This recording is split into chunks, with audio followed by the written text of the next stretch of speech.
Ya. Bien, hermanos, vamos a continuar con el tema de la resurrección, porque creo que es necesario y es de suma importancia, hermanos, que lo entendamos. Si falláramos un poco en cuanto a nuestro entendimiento de la resurrección, fallamos en todo, hermanos. Fallamos en todo. Así que pido al Señor que nos ayude para poder avanzar en este estudio, hermanos, que por lo menos un mes más continuaremos viendo. Así que vamos a adentrarnos en esto. Saludamos a nuestros hermanos de la iglesia en León, quienes están conectados hoy con nosotros, hermanos, el Señor les bendiga. Hermanos, hay un tema importante que vimos la semana pasada, que es la transformación de los discípulos. La transformación de los discípulos es algo que es evidente en la Escritura, pero es importante tomarlo. Sobre todo de un tema que hoy hablaré, es la conversión de los hermanos, Judas y Santiago, y hoy lo recordaremos. Y todos los demás que siguieron al Señor y fueron convertidos y confirmados por la resurrección de Cristo. Pero el tema de este día no es la conversión de los amigos o discípulos, sino es la conversión de los enemigos de Cristo. Hay una transformación que nos llama más la atención, creo, que la conversión de aquellos que seguían a Jesús desde el inicio de su ministerio, hermanos, y es la transformación radical de los enemigos de Cristo después de la resurrección.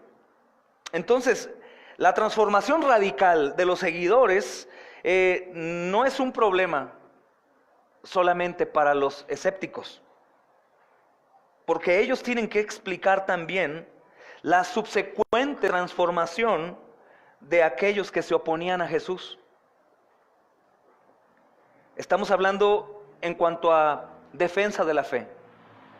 Los escépticos no tienen armamento necesario para refutarte que los seguidores de Cristo fueron convertidos y aún murieron por Él.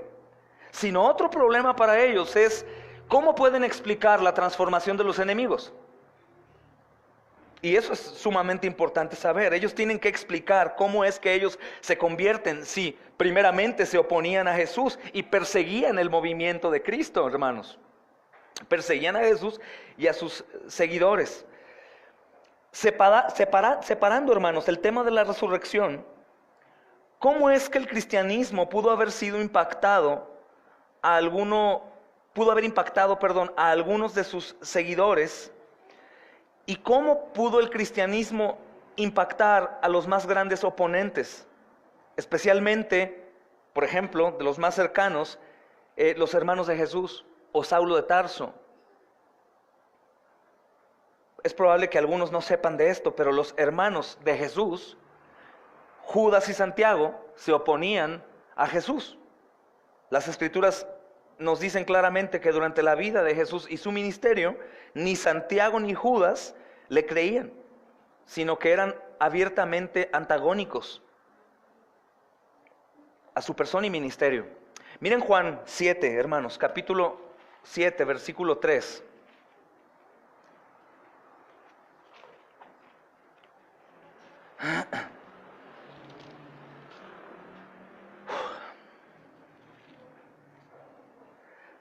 Tres al 5.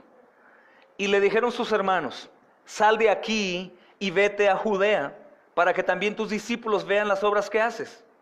Porque ninguno que procura darse a conocer hace algo en secreto. Si estas cosas haces, manifiéstate al mundo. Porque ni aún sus hermanos creían en él. Obviamente, lo que le están diciendo los hermanos no es algo que se lo digan por elogiarlo o por reconocer quién es Jesús, sino ellos lo dicen de una manera sarcástica. A ver, si haces tantas cosas, ve y hazlo ahí también. Ellos no creían en Jesús. Eran enemigos de la fe, hermanos. Todo aquel que se opone al cristianismo, o en este caso a Jesús, se considera enemigo, hermanos.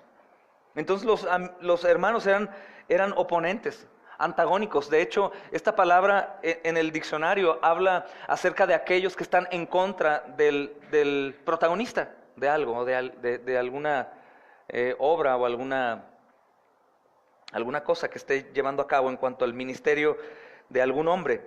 Los antagónicos son aquellos que están en contra, y no es únicamente en contra, sino tienen realmente problema con la persona principal, hermanos, de la historia, por así decirlo. De hecho, ¿se acuerdan que estudiamos en Marcos al principio? La misma familia de Jesús viaja a a Capernaum para aprender a Jesús. Y esto es algo que también muchos aprendieron. En Marcos capítulo 3, versículo 21, hay una parte en la Escritura en donde algunos lo usan para refutar a los católicos romanos su fe. Dicen, mira nada más, y María fue y la dejó afuera a Jesús. ¿Sí se acuerdan? El Señor está enseñando y María llega con los hermanos y la deja fuera de la reunión. Pero ese no es el contexto únicamente, hermanos. El contexto de esto es que Jesucristo está en ese lugar enseñando, hermanos, y la madre y los hermanos van a atacar a Jesús, también María, porque piensan que está loco y lo van a matar. Porque tienen temor de meterse en contra de los religiosos. Recuerda que los saduceos eran poderosos, política y religiosamente hablando. Entonces la familia de Jesús como su madre tenían temor y van y lo quieren callar, lo juzgan de loco y dicen, vamos a callarlo para sacarlo de aquí. Ese es el contexto, que eran enemigos de lo que Jesús estaba enseñando, hermanos. Entonces, Santiago y Judas, probablemente también otros de su familia, hermanas, no sé, estaban en contra de Jesús. Sin embargo, después de la resurrección, hermanos, ambos hermanos de Jesús fueron radicalmente convertidos y se hicieron líderes de la iglesia primitiva. Su devoción a Cristo, hermanos, y su sumisión al señorío del Señor Jesucristo se hizo notoria. De hecho, yo fielmente digo que Santiago y Judas, obviamente Judas no, pero Santiago no es el apóstol llamado por el Señor, ni el menor ni el mayor, porque el hermano de Jesús escribió la epístola y los apóstoles que fueron llamados por el Señor no. Aunque este hermano también tiene un ministerio apostólico, pero no es de los 12, ni Judas tampoco de la epístola, ni Santiago. Mas algunos defienden que es apóstol. Pues claro, hermanos, es un enviado del Señor, pero no es de los 12. Aunque hay de pronto opiniones distintas, pero yo creo fielmente que no. Santiago 1, por ejemplo, si leen, después de su incredulidad, después de la incredulidad, Santiago empieza su epístola diciendo esto: Santiago, siervo de Dios y del Señor Jesucristo. Gloria a Dios. Cuando antes, solo un poco tiempo antes, hermanos, había ido a tratar de callar a su hermano. Pero ahora él se menciona. También, si te das cuenta, en Judas 1, comenzamos igual. Dice,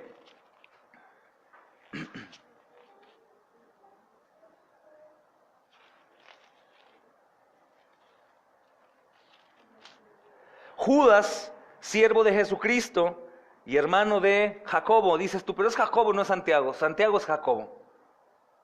A los llamados santificados de Dios Padre, guardados en Jesucristo. Judas y Santiago son convertidos después de la resurrección, hermanos. Ellos habían sido transformados de antagonistas, incrédulos, a siervos fieles que estaban dispuestos a someter sus vidas al señorío de Cristo. De hecho, mueren mártires, hermanos, también. Entonces, ¿cómo sería posible esta transformación separada de la aceptación del testimonio de la Escritura? Ellos vieron a Cristo resucitado. Esto es sumamente importante enseñarlo también, aparte de que es parte del Evangelio, hermanos. Es sumamente importante porque bien podrían decir toda clase de cosas los incrédulos acerca de los discípulos, que fueron comprados, que a ellos no les quedaba de otra más que defender su postura y muchas cosas. Pero la realidad, hermanos, ¿cómo explican la conversión de los incrédulos? ¿Cómo explican la conversión de los enemigos? ¿Cómo lo harían? Si estos hombres, aunque eran hermanos, fueron enemigos y fueron capaces de morir por alguien que primeramente no creían. Entonces hay mucho aquí, hermanos. Estos vieron también a Cristo resucitado. Mira lo que dice Primera de Corintios capítulo 15, versículo 7. Primera de Corintios 15, 7. Después apareció a Jacobo, después a todos los apóstoles. ¿Te das cuenta cómo ese Jacobo, que es hermano, no es contado entre los 12? Se le aparece a Jacobo, después a todos los apóstoles. No al resto de los apóstoles. Y si vamos a los originales, no dice después a los otros 11 o a los que sobraban, sino dice a todos los apóstoles, es decir, los 12. Y aquí en este caso únicamente se le aparece a Jacobo, su hermano. Hermano de Jesús, hermanos. Esto es muy bueno, como el Señor obró ahí. Entonces, Santiago y Jacobo, hermanos de Jesús, incrédulos hasta la resurrección. Amén, hermanos. Eso es bueno para nosotros. Otro enemigo de la iglesia primitiva cuya conversión añade peso a la proclamación apostólica de la resurrección. ¿Quién crees que es? Saulo de Tarso, hermanos. Saulo de Tarso es después conocido como el apóstol Pablo. En el libro de Hechos vemos, hermanos, que Saulo está ahí persiguiendo a la iglesia y sobresale su persona como un archienemigo del cristianismo primitivo, el más grande y feroz enemigo. Hay muchos historiadores que dicen que Saulo no únicamente perseguía y encarcelaba, sino asesinaba. De hecho, hay algunos otros teólogos que defienden la idea de que el famoso aguijón en la carne de Pablo no era ni un enemigo que estaba en la iglesia que no podía sacar, ni una enfermedad en sus ojos después de que Cristo lo dejó ciego y después lo sanó a medias, sino que era todos aquellos que él había asesinado cristianos. Y que era un dolor tan profundo de saber que había asesinado a tantos seguidores de Jesús. Y me gusta esa idea, hermanos. Supongo que cualquier hombre convertido al cristianismo después de haber asesinado cristianos, hermanos, o sea, tendría su paz en Cristo, pero un gran aguijón en su carne estaría enterrado sabiendo que mató hermanos. Pero no podemos saber con exactitud. Hay tres posturas: una que era una enfermedad, otra que era un enemigo de la iglesia que le causaba problemas pero que no podía hacer nada con él, que no creo porque él tenía autoridad apostólica, hermanos. Y la otra que era las personas que había asesinado. Yo defiendo esta última, hermanos. Yo defiendo, pero la persona que aparece en gran parte del libro de Hechos, digo, aunque no es tanto en porción, es una gran parte, muy importante, muy importante. Ahí él sobresale como un enemigo grande, grande y feroz, dice un comentario, grande y feroz. Pablo en su ignorancia e incredulidad, hermanos, vio al Señor Jesús de Nazaret únicamente como un impostor y un blasfemo. Y él pensaba que todos los que seguían a Jesús eran dignos no únicamente de prisión, sino de muerte. Mira Primera de Timoteo, capítulo 1, versículo 13.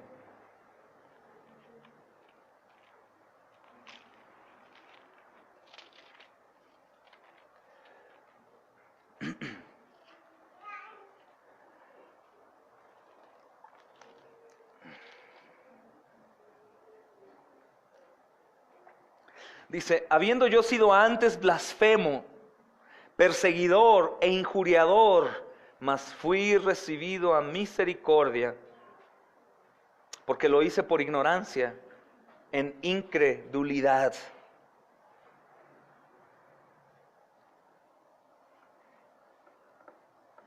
Gloria al Señor. Pero la gracia de nuestro Señor fue más abundante, dice.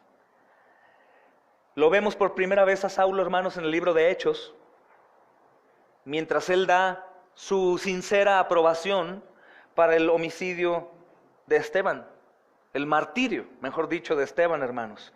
Hechos capítulo 7. Hechos capítulo 7, versículo 58. Mira lo que dice ahí, aunque ya todos conocemos la historia, es bueno que sepamos en dónde se encuentra, hermanos. 7:58. Y echándole fuera de la ciudad le apedrearon, y los testigos pusieron sus ropas a los pies de un joven que se llamaba Saulo. Capítulo 8, versículo 1, y Saulo consentía en su muerte. En aquel día hubo una gran persecución contra la iglesia que estaba en Jerusalén. Y Saulo consentía en su muerte. Entonces, Saulo no únicamente era un incrédulo ciego, era un perseguidor de todo lo que seguía el movimiento cristiano, hermanos, como los cristianos mismos. Después él va al sumo sacerdote, dice, respirando aún amenazas y muerte contra los discípulos del Señor. O sea, su mente era asesinar cristianos. En el mismo capítulo 9, versículo 1, dice, Saulo, respirando aún amenazas y muerte contra los discípulos del Señor, vino al sumo sacerdote a pedir permiso, hermanos. ¿Y qué le pide? Cartas. ¿Para qué? Por si hallase algunos hombres o mujeres en este camino y los trajera presos a Jerusalén, dice el versículo 2 del 9. Y le pidió cartas para las sinagogas de Damasco, a fin de que si hallase algunos hombres o mujeres de este camino, con C mayúscula, de Cristo, los trajese presos a Jerusalén. Entonces la intención de Saulo era perseguir y llevar presos, pero era tan abominable su mentalidad que él quería matar a los cristianos. Él quería matarlos. Sin embargo, hermanos, sabemos que camino a Damasco, con mucha violencia en su mente, Saulo es transformado radicalmente. Él se convence de que el Señor Jesús es el Mesías de Israel. Él posteriormente es bautizado en el nombre de Cristo. Inmediatamente después de su bautismo empieza a proclamar al Señor por las sinagogas. ¿Qué decía? Jesús es el Hijo de Dios. Mira el versículo 18, ahí del capítulo 9 de Hechos. Y al momento le cayeron de los ojos como escamas y recibió al instante la vista. Descartamos que el aguijón en su carne fuera un problema de ceguera parcial porque el Señor no lo sanó bien. Aquí dice que recibió la vista al instante, por completo. Y levantándose fue bautizado con agua, hermanos. Y habiendo tomado alimento recobró fuerzas. Gloria a Dios. Y estuvo Saulo por algunos días con los discípulos que estaban en Damasco, dice el versículo 20. Enseguida predicaba a Cristo en las sinagogas, diciendo que este era el Hijo de Dios. Y todos los que le oían estaban atónitos y decían, ¿no es este el que asolaba en Jerusalén a los que invocaban este nombre y a eso vino acá para llevarlos presos ante los principales sacerdotes? Es fabuloso, hermanos. Imagínate ver que este hombre que es conocido por muchos de ellos y de pronto ahora está anunciando que Jesús, al que perseguía, es el Hijo de Dios. Creo que lo leemos muy a la ligera, pero es algo asombroso, hermanos. Esto me gusta mucho también por el testimonio de algunos de nosotros que éramos unos monstruos y de pronto fuimos transformados a menos monstruos, pero es impactante que los que nos conocen digan, ¿y tú? ¿Por qué es tan diferente? Tu vida ha sido cambiada radicalmente. Eso es en nuestras obras, hermanos, de maldad pequeñas, pero en Saulo es algo impresionante, hermanos, porque Saulo no es cualquier hombre común y corriente, es un hombre enteramente preparado para hacer lo que hacía, en conocimiento. Hermanos, tenía una doctrina desde joven, muy niño probablemente, y él amaba su religión y al Dios de su religión. Y de pronto cambió por completo a lo que las personas y él mismo creían. Entonces es transformado. Dice el versículo 21 otra vez, ¿no es este aquel que asolaba en Jerusalén a los que invocaban este nombre de Jesús? Y a eso vino acá para llevarlos presos. ¿Qué locura le está pasando? Esta es la conversión que convierte a otros incrédulos. Es la conversión de un enemigo de la fe que convierte a otros incrédulos. Porque te aseguro que el testimonio que Pablo como religioso manifestaba, hermanos, y lo que conocía la gente de él, al momento que lo vieron convertido, mucha gente dijo, yo a cualquier otro no le hubiera creído, pero a Saulo sí.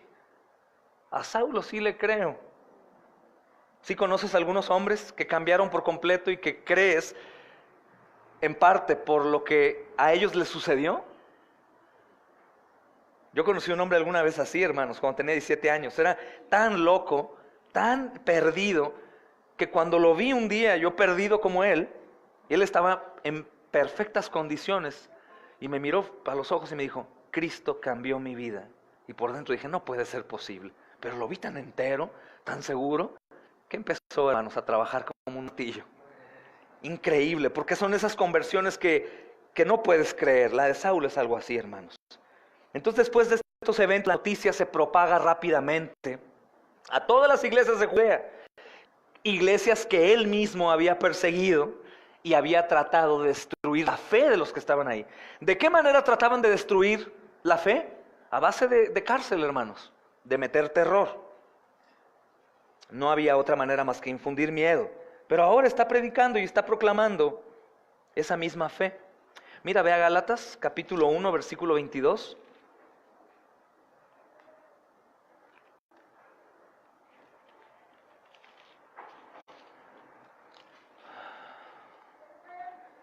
Gálatas 1, 22 dice: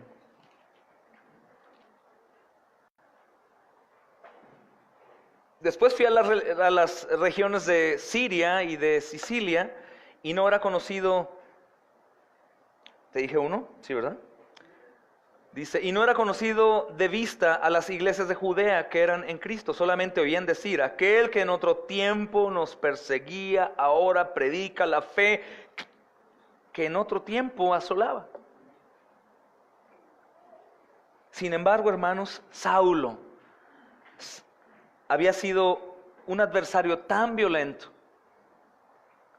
para las iglesias, hermanos, que ningún creyente de inicio se atrevía a asociarse con él. Todos le tenían miedo, hasta que Bernabé le trajo a los apóstoles y confirmó su testimonio. Hechos capítulo 9, versículo 26, 27.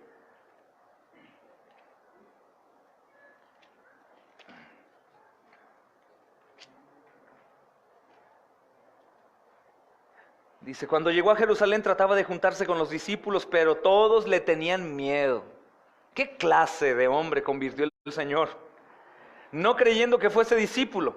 Entonces Bernabé, que obviamente era conocido por los discípulos, tomándole lo trajo a los apóstoles y le contó cómo Saulo había visto en el camino al Señor, el cual le había hablado, y cómo en Damasco había hablado valerosamente en el nombre de Jesús. Bendito Dios. De este modo, hermano, Saulo de Tarso, el más grande enemigo de la fe cristiana en ese entonces, se convirtió en su más grande defensor y propagador. William Neil escribe, lo que está más allá del cuestionamiento histórico es que el opresor fanático de los nazarenos, que dejó Jerusalén respirando amenazas y muerte, entró a Damasco mentalmente destrozado, físicamente ciego, y en su recuperación se convirtió en el principal protagonista de las creencias que él se dispuso a extirpar, es decir, destruir. Lo que está más allá del cuestionamiento histórico es que un hombre que era fiel enemigo de la fe cristiana se convirtió en el hombre más usado por el Señor para el Nuevo Testamento. Gloria a Dios. Por eso recuerda el tema, conversión de los enemigos. Si vemos únicamente la parte del apóstol Pablo como todos lo conocen, pero no comentamos o enseñamos acerca de quién era, hermanos, se pierde mucho peso. Debido a que el escéptico no puede negar las realidades históricas, dice un comentario, de la conversión de Saulo y de su vida radicalmente transformada, está obligado a ofrecer una explicación razonable para ellas. Después de 2000 años, la iglesia sigue esperando. No han podido refutar eso, hermanos. Enemigos convertidos, cercanos, hermanos del Señor Jesús, y Saulo, perseguidor de la iglesia, como de lo que se llamare cristocéntrico, hermanos. Gloria a Dios. Amén. Otro tema importante es las multitudes a través de la historia. Hermanos, en el primer año del cristianismo, el respetado fariseo Gamaliel se dirige al Sanedrín con mucha sabiduría respecto a eso y habla acerca de los seguidores de Jesús. Y vale la pena citarlo en Hechos capítulo 5, versículo 35 al 39. Hechos 5, 35 al 39. Y dice, varones israelitas, mirad por vosotros lo que vais a hacer respecto a estos hombres. Se podría parafrasear: amados, consiervos, vean bien en qué problemas se van a meter. Vean bien lo que están a punto de hacer, es lo que dice Gamaliel. Porque antes de estos días se levantó Teudas, diciendo que era alguien. A este se unió un número como de 400 hombres, pero él fue muerto. Y todos los que le obedecían fueron dispersados y reducidos a nada. Después de este se levantó Judas el Galileo en los días del censo y llevó en pos de sí a mucho pueblo. Habla de miles, ese mucho pueblo. Pereció también él, y todos los que le obedecían fueron dispersados. Y ahora os digo: apartaos de estos hombres y dejadlos, porque si este consejo o esta obra es de los hombres, se va a desvanecer, como la de Teudas y Judas. Mas si es de Dios, no la podréis destruir. No seáis tal vez hallados luchando contra Dios. Amados, fíjense bien lo que están a punto de hacer. Si ustedes se meten con estos hombres, se van a meter contra Dios. Hermanos, antes de la venida de Jesucristo, estos dos falsos mesías, porque se proclamaron mesías, aparecieron en la nación de Israel y cada uno tuvo seguidores. Pero la historia dice que ellos murieron y sus seguidores rápidamente se dispersaron y nada se escuchó acerca de estos movimientos. Tanto así que todos ustedes, como los incrédulos, han escuchado el nombre de Jesús, pero de este Judas y de este Teudas no. Pero Gamaliel razonó, hermanos, que si Jesús de Nazaret era solo un hombre y su resurrección era un fraude, entonces el mismo destino de los seguidores de Teudas y Judas sería para los seguidores de Jesús. ¿Sí me explico? Va a ser lo mismo, no se preocupen, hermanos. El Señor es justo, destruyó a esos falsos mesías y dispersó y destruyó a sus seguidores. Y si Jesús es un falso, también a sus discípulos. Si no, el movimiento iba a continuar. Y aquellos que se estaban oponiendo a este movimiento, hermanos, estaban luchando contra Dios mismo. Porque si no era de hombres, era de Dios. Si no era de hombres, era de Dios. No hay de otra, hermanos. Pero lo que vemos en los últimos 2000 años de historia, hermanos, parecen haber confirmado el argumento de Gamaliel. La iglesia ha perseverado, aquí seguimos todos. Sin Cristo físicamente con nosotros, hermanos. Pero su Espíritu Santo está con nosotros. Si te preguntas cómo he resistido hasta hoy, hermano, hermana, el Espíritu Santo, si eres creyente, mora en ti y Él es el que te ha ayudado a continuar. Por eso fielmente abrazamos la doctrina de la preservación de los santos, más que la perseverancia, como muchos la llaman. Porque cuando hablamos de perseverancia, hablamos de un esfuerzo propio para poder lograr o llegar a algún lugar. Pero de preservación se habla de alguien que está haciendo la obra en nosotros, guardándonos de o ayudándonos en. Y así ha pasado con nosotros, hermanos, gloria a Dios. Una de las pruebas más grandes de esta resurrección, hermanos, del Señor Jesucristo, es la continuación de la fe cristiana a través de la historia. A través de las naciones, a través de las tribus y de los pueblos del mundo. Desde la resurrección, hermanos, cientos de millones de personas han testificado tener una relación personal con Jesucristo y han declarado que Él ha cambiado drásticamente el curso de sus vidas. Es importante, hermanos, notar que este grupo de personas no está confinado únicamente en una etnia o en alguna clase económica. No, hermanos, no está únicamente en un subgrupo, a lo mejor académico.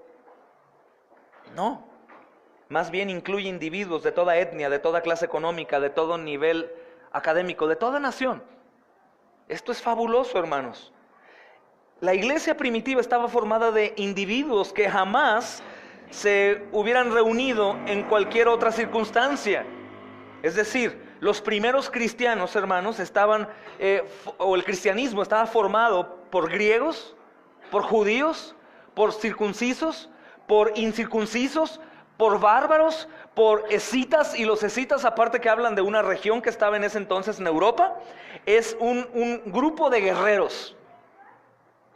de asesinos, hermanos, esclavos y libres. Entonces, el cristianismo primitivo estaba formado por griegos, por judíos, por circuncisos, por incircuncisos, por bárbaros, por escitas, por esclavos y por libres. Pero Cristo era todo en todo, hermanos. Lo mismo puede ser dicho del cristianismo hoy en día. Hay todo tipo de cristianos en todo lugar del mundo. También es importante, hermanos, notar que las incontables multitudes de hombres, mujeres y niños que han seguido a Cristo lo han hecho con grandes sacrificios personales. Es decir, todos los seguidores de Cristo han padecido bajo este cielo. A diferencia de algunas otras religiones que llevarán un buen número de años, todas han tratado su bien personal, el crecimiento en la tierra, sus grandes templos y manifestación de que Dios con ellos. Pero por el contrario, los verdaderos creyentes a lo largo de todos los siglos buscan la gloria de Dios en todo lo que hacen. Algunas estadísticas, hermanos, estiman que el número de mártires, escucha bien, desde Esteban, el número de mártires ha alcanzado más de 50 millones de creyentes. ¿Cómo es posible que estemos siguiendo a un Señor que no defiende a aquellos que están muriendo por su nombre, aparentemente? ¿Cómo es posible que podamos seguir a un Señor el cual ha abandonado, como muchos dicen, a todos sus fieles seguidores? Algunos dirán, ¿cómo es posible que tantos muertos y lo siguen todavía? Más bien yo diría, ¿cómo es posible que duden que seamos capaces de morir por el camino, hermanos, si esto fuera mentira? Algunas otras estadísticas hablan de un número mucho mayor. De hecho, hay un estudio que viene por una fuente que no puedo confiar mucho, pero dice que los mártires de Cristo han rebasado los 100 millones. Pero creo que aquí están metiendo católicos, mormones y todo eso. Entonces, la cifra que tenemos acá es de cristianos verdaderos, hermanos. Sabemos que no hay otro cristiano fuera del cristianismo. Entonces, toda esta evidencia, implacablemente, hermanos, nos lleva a varias preguntas que nos ponen a pensar. ¿Cuál es el razonamiento detrás de tal devoción y sacrificio? ¿Cuál es la explicación para la resistencia de la iglesia a pesar de los incontables enemigos y ataques y martirios? De las incontables acechanzas del diablo, hermanos, espirituales y físicas. Porque el enemigo, ¿sabes qué ha hecho? Intentar terminar con la iglesia. Pero el Señor Jesucristo dio una promesa: las puertas del Hades no prevalecerán contra ella. Bendito Dios. Y como es promesa, por eso podemos asegurar que la fuerza para que la iglesia continúe no está en el hombre, sino en aquel que prometió cuidarla hasta el fin. Eso me pone la piel de gallina y me emociona muchísimo saber que no depende de mí, que es de Él, hermanos. Bendito sea nuestro Redentor y Rey. No sé si a ti te pone a pensar que algo verdaderamente pasó ese domingo por la mañana cuando la piedra fue removida. Pero todas estas explicaciones, hermanos, de cómo el cristianismo sigue vivo hasta hoy, tienen mucho que ver con la resurrección, con el Evangelio. Pero una pieza importante es la resurrección, hermanos. La resurrección de Cristo. Otro tema que quisiera avanzar hoy con el poquito tiempo que nos queda, hermanos, es la naturaleza de Cristo en la resurrección. La naturaleza de Cristo en la resurrección. Creo que hasta hoy ya hemos considerado la historicidad de la resurrección de Cristo. Entonces es importante ahora que examinemos el significado a la luz de la Escritura. ¿Cuál fue la naturaleza de la resurrección? Y primeramente estudiamos la palabra resurrección. Viene del verbo latino resurgere. Re es de nuevo y surgere es levantar.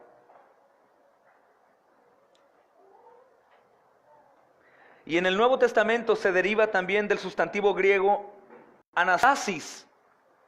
Es ana, que quiere decir arriba, de nuevo, arriba, de nuevo, más estasis, y estasis es levantar. Aunque la mayoría lo saben, hermanos, creo que va a ser importante confirmarlo también. La resurrección de Cristo no fue meramente una revivificación. En el Antiguo Testamento, por ejemplo, el hijo de la viuda Sarepta, Primera de Reyes, capítulo 17, versículo 17 al 24. ¿Pueden ir o no pueden ir? Voy a continuar. También el hijo de la Sumanita en Segunda de Reyes, capítulo 4, versículo 18 al 37. Fueron resucitados sobrenaturalmente. O sea, si tú te preguntabas si había ya algunas resurrecciones en el Antiguo Testamento, estos dos son buenos ejemplos. Ellos son resucitados sobrenaturalmente. Y en el Nuevo Testamento también enseña que Lázaro fue resucitado junto a la hija de Jairo, un joven de Naín también, Tabita, y me parece que también hay otro en Hechos 20.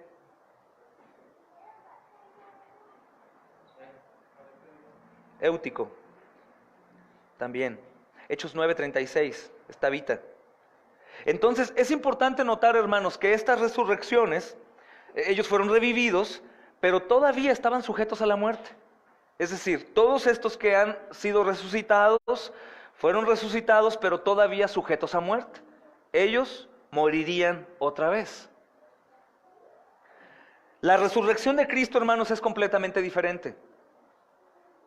Porque en el hecho de que Él murió una vez por el pecado, pero ahora vive para siempre, para nunca volver a morir, es donde se marca la diferencia, hermanos.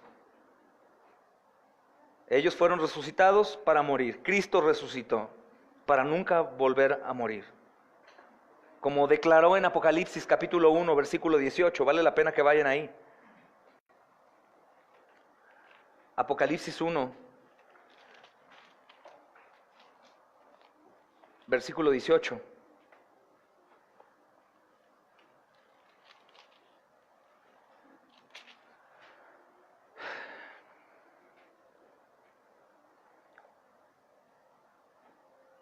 Gloria a Dios.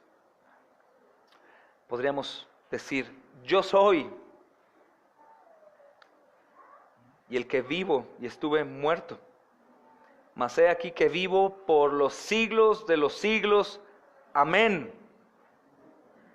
Amén. Yo soy el que vivo y estuve muerto, mas he aquí que vivo por los siglos de los siglos. Amén. Entonces, el Señor ha resucitado para no volver a morir jamás.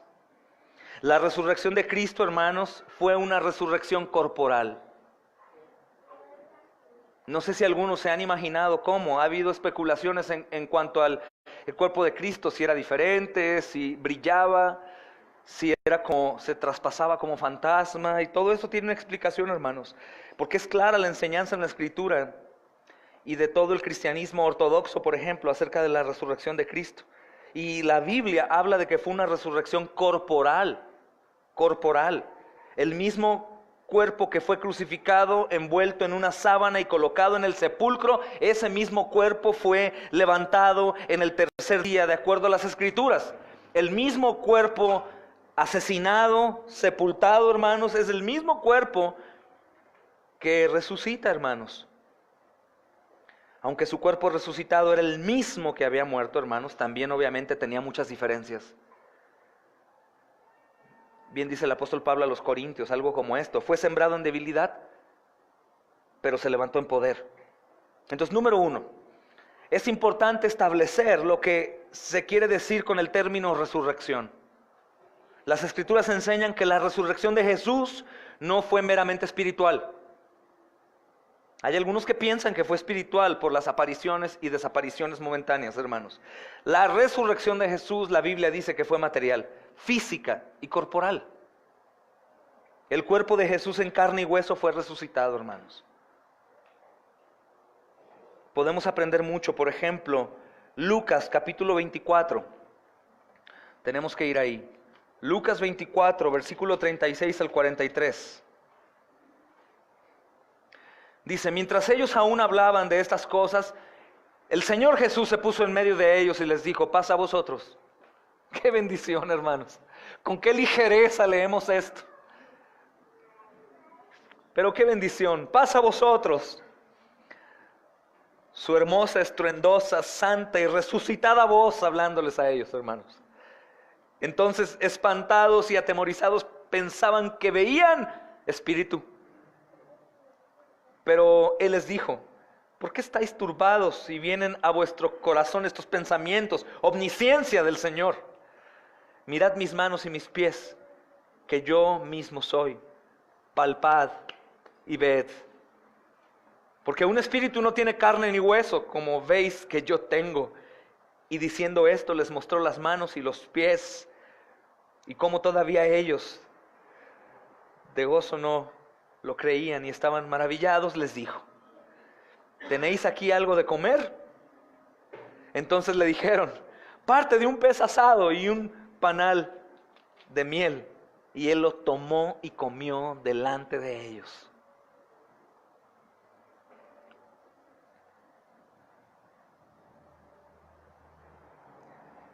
¿Cómo debe entonces interpretarse, hermanos, el versículo 36 y 37? ¿Hubo algún elemento sobrenatural en la entrada de Cristo?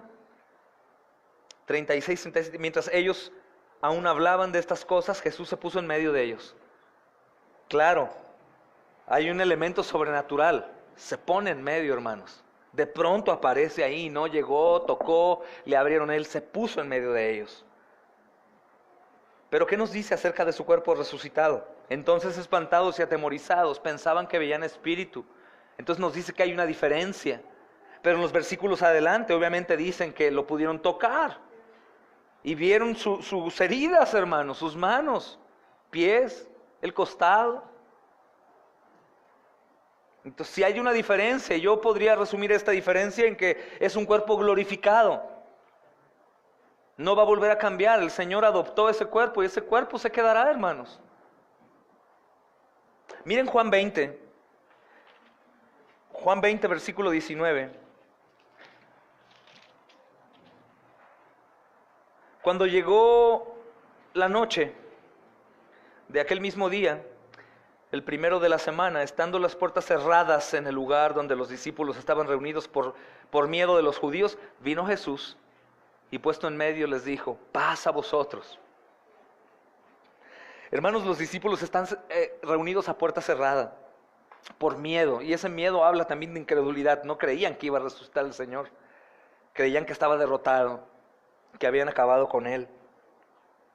Entonces este hecho, aunado a la reacción asustada de los discípulos, hermanos, indica que el Señor Jesús entró al cuarto por medios sobrenaturales y que su cuerpo resucitado era de un orden diferente.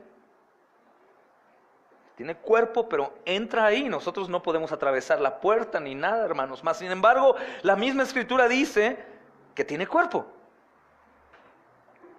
Esta verdad también se ve en el encuentro de Jesús con los dos discípulos en el camino de Maús. ¿Recuerdan? Cuando Él se desapareció de su vista, Lucas 24, 31. De pronto se desaparece. Y hay dos términos importantes en estas dos partes de la Escritura: espantados y atemorizados. Y vienen de las palabras griegas poteo y empobos. Ambos términos, hermanos, denotan un miedo muy fuerte. No es únicamente espanto, sino un terror. Un miedo muy fuerte. Ellos pensaron que estaban viendo un espíritu sin cuerpo.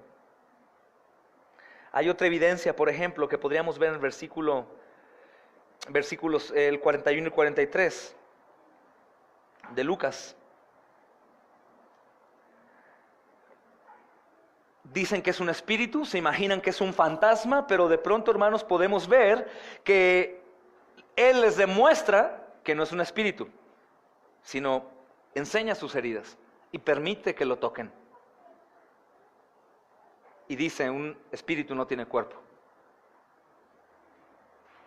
Entonces la aparición súbita del Señor Jesús en medio de ellos causa mucho asombro, espanto y terror.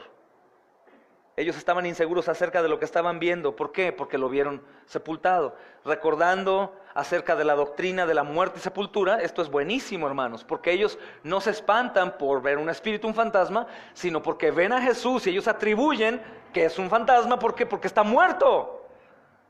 No podemos verlo, Él murió. Ellos estaban inseguros acerca de lo que estaban viendo y lo que estaba pasando entre ellos, hermanos. Qué momento tan impactante. Por ejemplo, cuando le dicen a Jacob, el patriarca, que su hijo José estaba vivo, ¿recuerdan? En Génesis 45. Él responde de manera similar, no cree. Él se afligió porque no les creía, dice Génesis. Él no puede creerles. ¿Por qué? Debido a su incredulidad. Igual, hermanos, que los discípulos. Pero el Señor Jesús va todavía más lejos para probar que su cuerpo, aunque transformado de maneras maravillosas, era todavía el mismo cuerpo real que habían colgado en la cruz. Y Él les pidió una pieza de pescado después de que lo tocan y se la come frente a ellos, hermanos. Yo estoy seguro que el Señor no tenía hambre, más bien quería aumentar la fe de los discípulos. En Juan 20, hermanos, versículo 19 al 23, se nos está dando el relato de Juan sobre la aparición de Cristo a los discípulos cuando Tomás no está presente. Y en esos versículos que siguen, del 24 al 29, encontramos la aparición de Cristo a todos los discípulos, incluyendo a Tomás. Lo voy a leer para que no quede duda, del 19 al 23. Dice, cuando llegó la noche de aquel mismo día, el primero de la semana, estaban las puertas cerradas en el lugar donde los discípulos estaban reunidos por miedo a los judíos. Vino Jesús y puesto en medio les dijo, paz a vosotros. Y cuando les hubo dicho esto, les mostró las manos y el costado. Y los discípulos se regocijaron viendo al Señor. Entonces Jesús les dijo otra vez, paz a vosotros.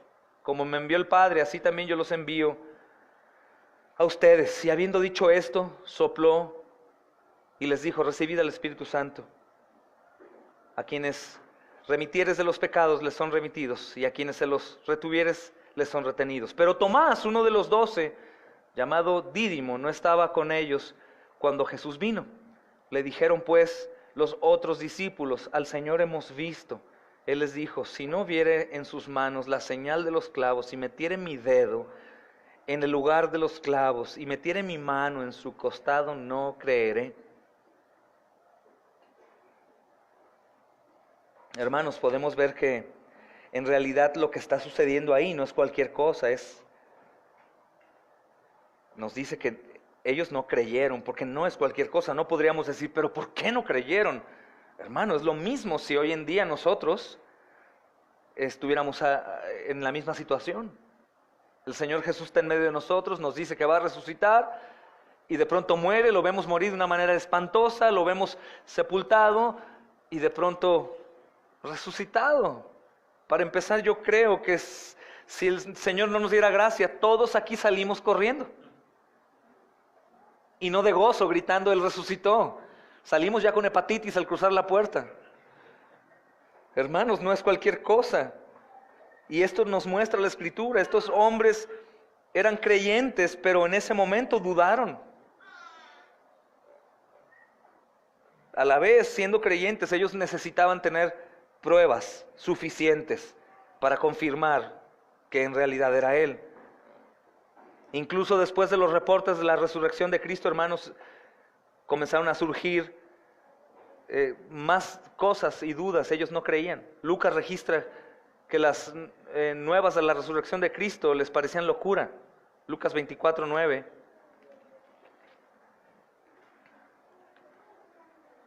Y no podemos hablar mal de ellos, hermanos,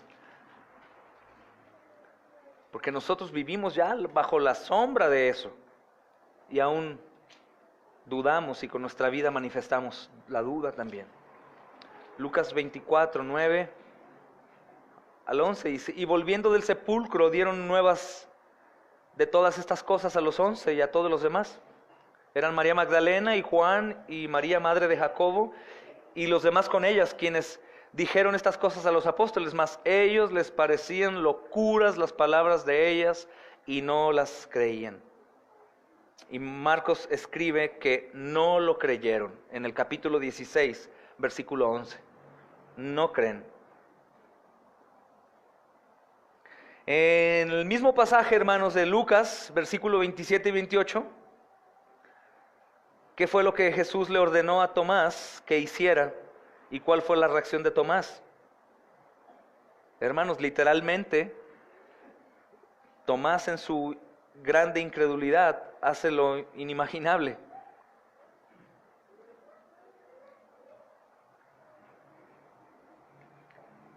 Entonces, la naturaleza de la resurrección, hermanos, es física también. Es física también. En 1 Corintios capítulo 15, versículo 42 al 44, el apóstol Pablo, hermanos, establece las diferentes formas entre el cuerpo mortal humano y el mismo cuerpo después de la resurrección. Es lo que es el contexto de esos pasajes. En 1 Corintios capítulo 15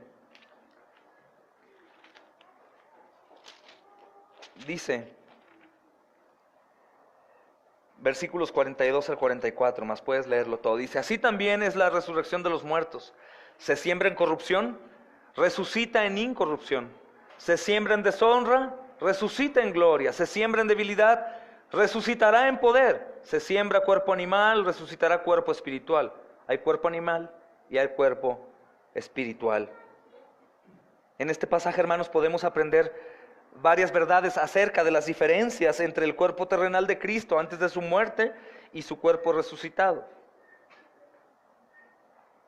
El cuerpo resucitado de Cristo no estaba sujeto al deterioro ya más. El cuerpo de Cristo ya no se iría envejeciendo o creciendo, y mucho menos sujeto a la muerte tampoco, hermanos. Más bien, su cuerpo ya estaba adecuado para la eternidad.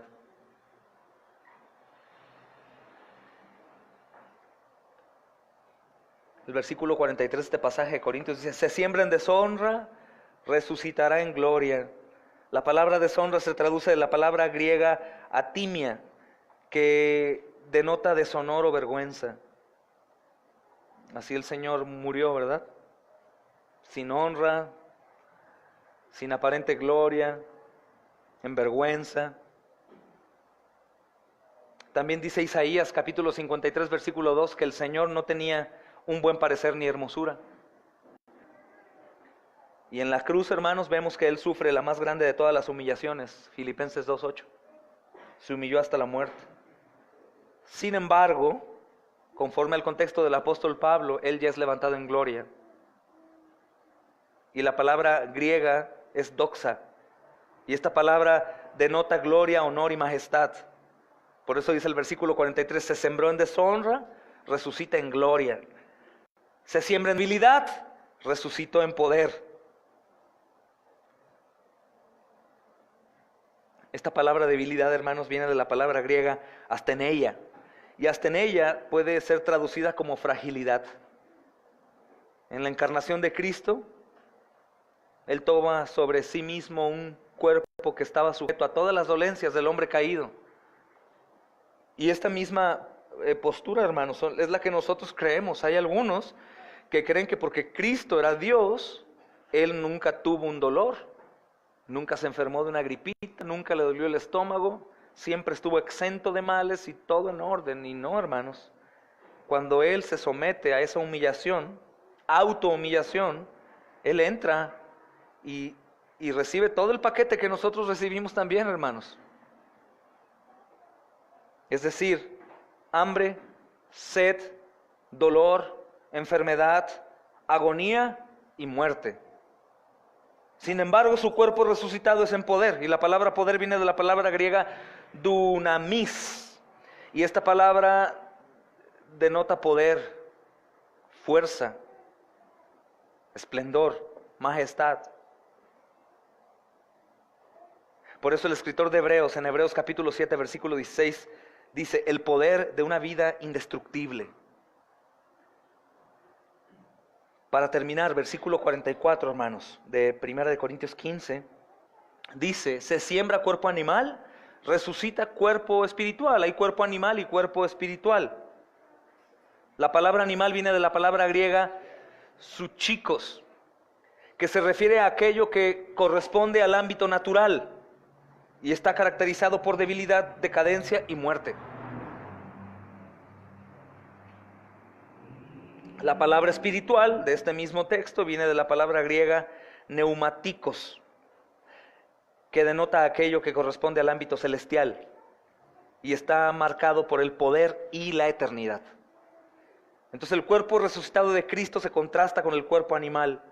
Y es importante, hermanos, notar que el cuerpo espiritual no es sinónimo del cuerpo no material. Más bien se refiere a un cuerpo físico que ha sido transformado y dotado de poder, un cuerpo apto para la eternidad y el ámbito celestial.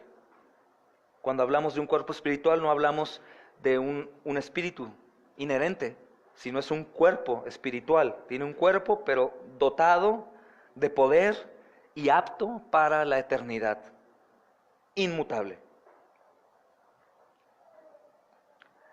Para terminar, hermanos, vamos a leer Filipenses capítulo 3, versículo 21.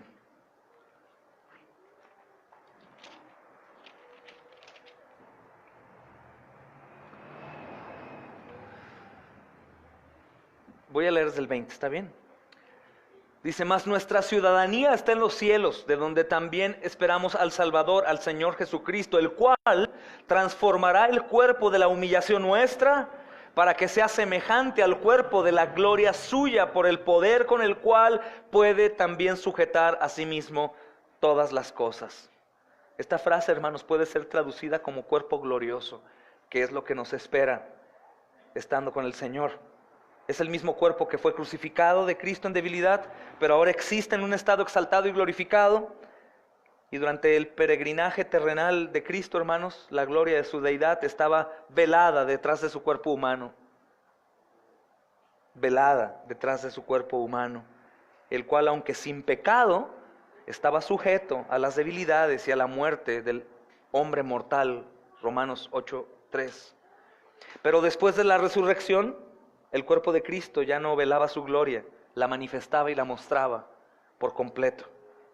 Ese mismo asombro que tuvieron los discípulos en el monte de la transfiguración era una probada de lo que era el Señor en gloria. Y una vez que resucitó, su cuerpo glorificado se manifestó a ellos, hermanos, pero era su mismo cuerpo con el que fue sepultado, o muerto sepultado, con el que resucitó. Entonces el cuerpo resucitado de Cristo, hermanos, se pone en contraste con nuestro presente cuerpo miserable.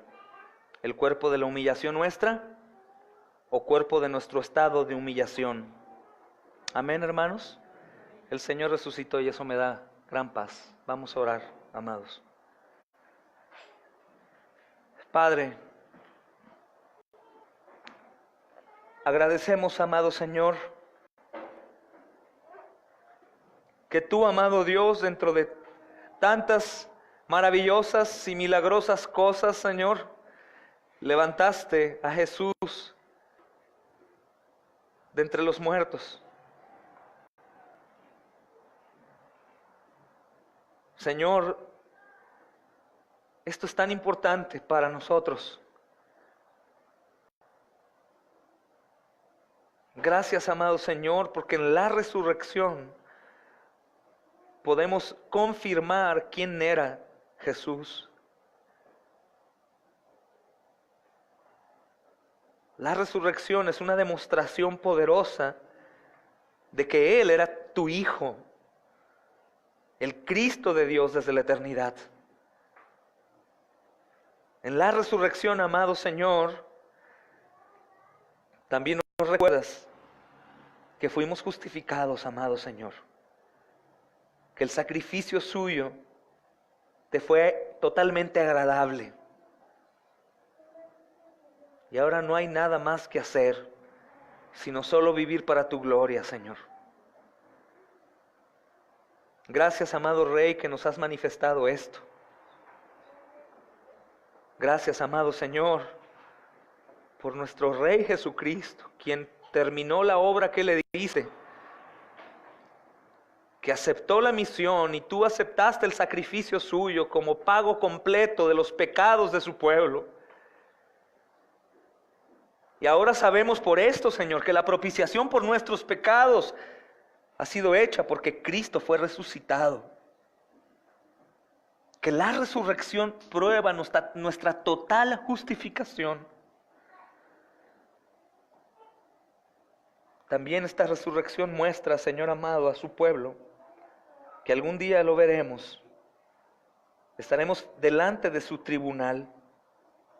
Y aunque aún en nosotros, Señor, existe la incredulidad y somos tropiezo a nosotros mismos, esto no cambiará la realidad de que algún día estaremos frente a ti. Por eso agradecemos, amado Señor, que nos ayudes en nuestras debilidades y que nos ordenes creer. Porque hemos entendido que creer no es una opción, Señor, para rechazar, sino es un mandamiento al cual todos nosotros debemos de responder. Ayúdanos en nuestra incredulidad, aumenta nuestra fe, Señor, para poder aborrecer nuestra vida y amar tu obra por completo, para poder dejar de afanarnos tanto por lo temporal y desatender lo eterno. Señor, la resurrección nos da la paz de saber que nuestro Redentor vive, que podemos hablar con Él, que podemos gozarnos en Él y hacer todo en su nombre, aunque aquí, como veíamos antes, podamos ser perseguidos, atribulados, empobrecidos y aún asesinados. La resurrección de Jesús también nos recuerda que el mismo que lo resucitó nos resucitará a nosotros también, para no morir nunca más. Nunca más.